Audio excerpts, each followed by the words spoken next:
Kantor Wilayah Kementerian Agama Sumatera Selatan akan melakukan sidang isbat penetapan 1 Syawal 1446 Hijriah pada tanggal 29 Maret 2025.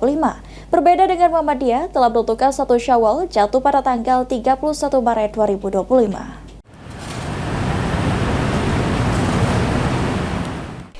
Menjelang Idul Fitri 1446 Hijriah, pemerintah akan mengumumkan penetapan pada tanggal 29 Maret 2025.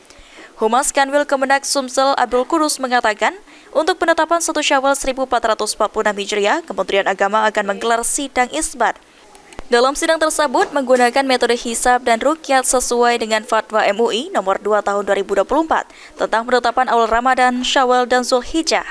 Di Provinsi Sumatera Selatan akan dilaksanakan di Hotel Arya Duta Palembang yang dimulai pada pukul 16.30 sore hari. Kait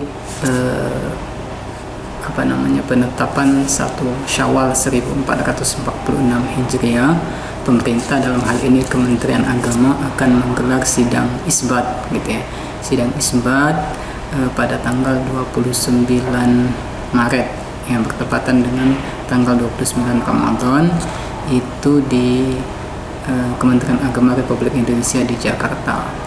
Jadi dalam sidang isbat itu kan penetapan 1 Syawal 1446 Hijriah nanti itu menggunakan metode hisab dan ru'yat Sementara itu, Ketua PBM Sumsel Ridwan Hayatuddin mengatakan untuk menetapkan penanggalan kalender menggunakan metode hisab dan hisab hakiki berdasarkan maklum pimpinan Muhammadiyah ditetapkan bahwa Idul Fitri 1 Syawal 1446 Hijriah jatuh pada tanggal 31 Maret 2025. Penetapan hasil hisab Ramadan, Syawal, dan Zulhijjah 1446 Hijriah ditetapkan bahwa Idul Fitri 1 Syawal 1446 Hijriah itu jatuh pada hari Senin Pahing tanggal 31 Maret 2025.